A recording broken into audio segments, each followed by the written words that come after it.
British Transport Police wasted £10,000 on that investigation into Tommy Robinson for the incident that took place at St Pancras Station. I say wasted simply because it would have been obvious within minutes of the incident taking place what had happened. Nonetheless, there was an enormous amount of dishonesty from the police and from the media when they said he'd fled the country, when they said that he had committed GBH, when they arrested him in that ludicrous scene at Luton Airport with, what was it, 6 police officers and a van. All of this was an enormous waste of money for somebody who quite demonstrably was the victim of an attack. This video goes through an explanation of the reason I believe that they spent 10 grand, but also I'm going to talk more generally on the cost to the taxpayer of vexatious allegations of criminality against Tommy Robinson, because I believe that there is a reasonable chance that we've spent £1 million on falsely claiming that Tommy Robinson is guilty of a multitude of crimes. Let's go through that. Let's take a look. But at the end of it, I'm actually going to give some time and some succour to the British Transport Police. Hello everyone, this is Andre Walker. Thanks so much for watching this video. Please do subscribe, but more importantly, please do donate to the Patriot Fund. It's the best way, rather it's one way to support patriotic causes. We do stupid things like, buy dinner on campaign days, pay for taxis for campaigners, help people to get to protests, all that sort of thing, and give people free legal advice. Those stupid little things, the minor things, the philosophy being, it being small and lean is helpful, even though I'm not small and I'm not lean. Anyway, so how do you work out what the cost to the taxpayer is of a particular police investigation? Well, it's quite hard actually, because obviously they don't make people redundant when there's not much work on. Similarly, they don't employ more people when there's lots of work on. So what I did was this. I looked at the total budget of the British Transport Police. That is 400 million. And I divided it by the total number of police constables. That is 2,915, those being frontline people. The reason I did that, by the way, for those of you who are sticklers for maths, is because the back office people are obviously just ancillary there to the police constables, or at least I made that assumption. So we come up with a figure of £137,000. That is the cost of one police officer every year.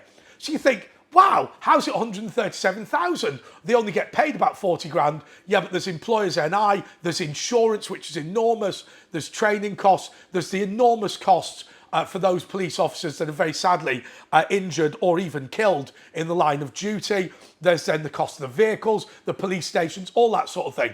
So there's an enormous cost associated with that. Let's assume that they work 48 weeks a year. So we're now down to 2,858 and divide that by 5 days a week. And we're going for £557. Well, okay, how many full-time equivalent days did it take to investigate Tommy Robinson? Well, okay, well, let's start by multiplying that by 6, because there were 6 of them on the arrest of Tommy Robinson, who'd clearly been waiting around for a long amount of time. Now, it wouldn't have taken all of them all day to do that, but it will have taken a significant amount of time, what with the booking in and everything. Then what we can do is take that. So we're up to 3.5 grand there.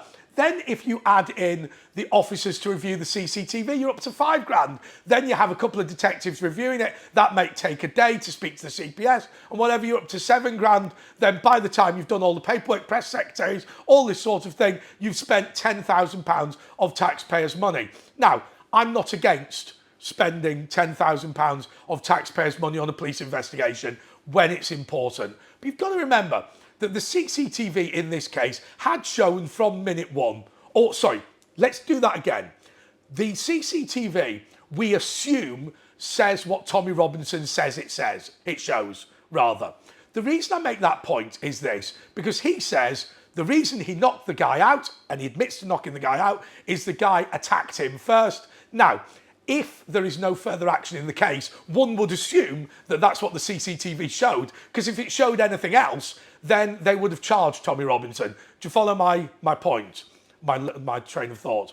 So, that CCTV would have taken no more than 20 minutes to look at initially. It will have taken longer to process and muck about with. So they will have known immediately that Tommy Robinson wasn't guilty of anything. And yet, And weeks go by and we're wasting all this time on this stupid thing. Also, there's suggestions in the press, which may or may not, probably didn't come from the British Transport Police, but suggestions in the press that he had fled.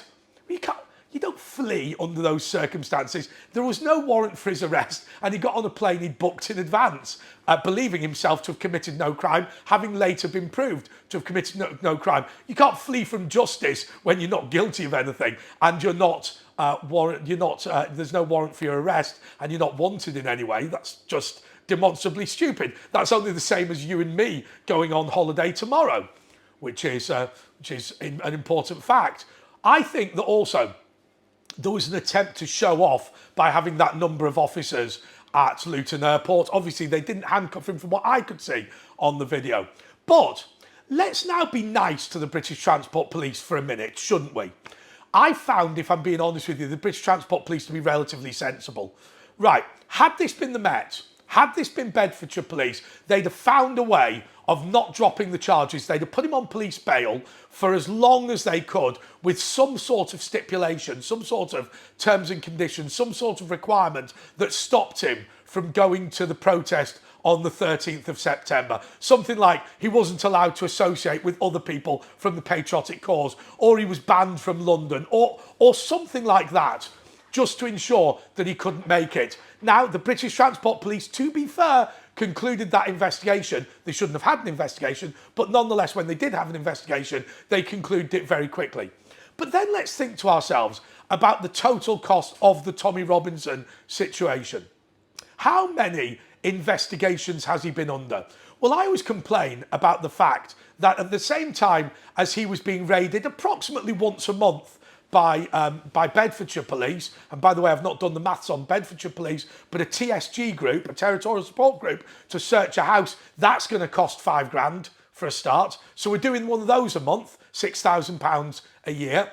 So Bedfordshire Police are constantly raiding him at the same time as they're saying that they can't raid Anjam Chowdhury because of his human rights. Anjam Chowdhury later convicted of being Britain's biggest terrorist leader, and yet we couldn't raid him.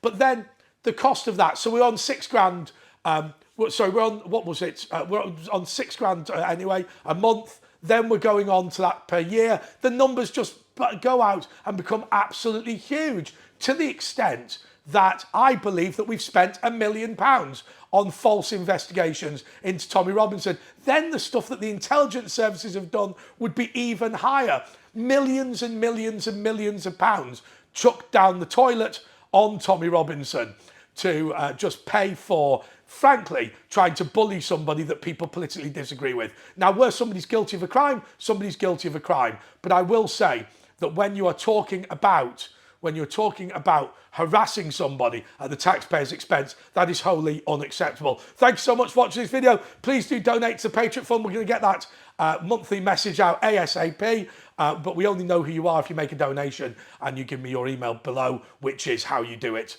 via PayPal. Until next time, goodbye.